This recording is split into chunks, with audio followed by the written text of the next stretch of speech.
Once you've built your 3D model in Revit LT, you'll likely reach a point when you want to visualize how the model will look with some degree of realism. Creating photorealistic renderings is one of the main benefits of working in 3D.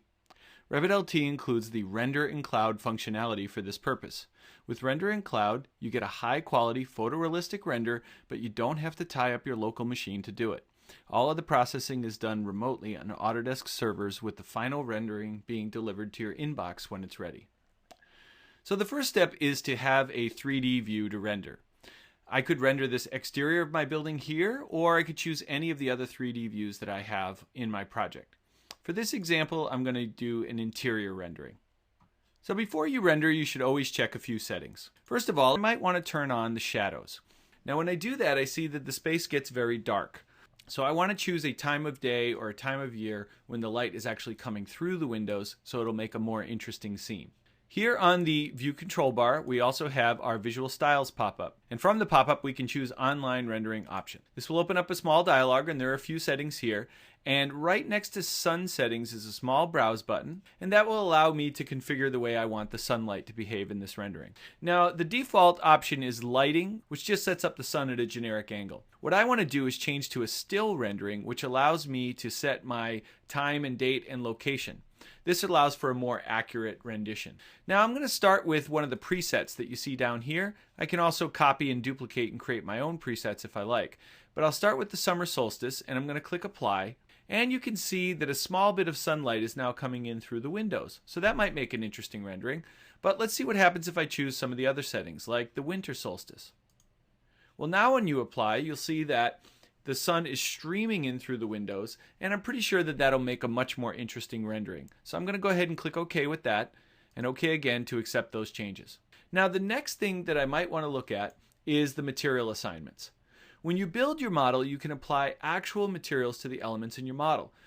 Materials determine an element's overall display characteristics in both rendered and non-rendered views.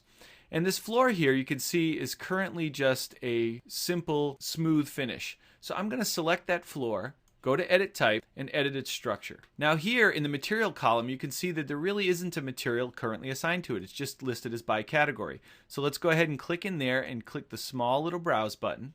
That will load up the Material Browser. Now what you can see here is I have all sorts of materials to choose from. I could choose carpeting or tile. So I'm going to choose the wood finish, and you can see that that applies a texture to the surface, which is actually repeating this photograph of a wood flooring pattern here. And you can see that the material has been applied to the surface of the floor object. Revit LT offers a simple material editor. However, the materials used are the actual Autodesk materials, the same ones used in the full versions of Revit and other products like Showcase and 3ds Max.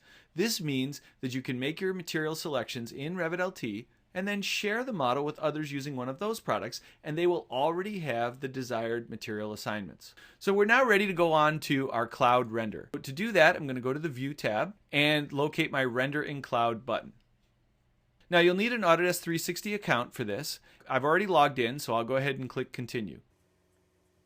Now on this screen, we can choose which view we want. You can see it's already suggesting the view that we're currently in, but I could add additional views if I wanted to render more than one image. I can choose my output type from either a still or an interactive panorama. I'll go with a still image. Choose your level of quality from draft all the way to best. I'll go with high quality this time, but bear in mind that the higher the quality, the longer it takes for the rendering to generate. Likewise with size, you can make a really small rendering or a very large rendering, and the larger that you choose, the longer it will take for the rendering to generate, so I'll just go with the medium one in this case. I'll stick with the advanced exposure, and I like the PNG file format. Finally, we can ask Autodesk 360 to email us when the rendering is done. This way we can continue working in Revit LT and simply be alerted when our rendering is ready. I'll go ahead and click Start Rendering. And then I can click Continue in background so I can keep working. Once the email arrives, I can go look for my rendering in the online render gallery.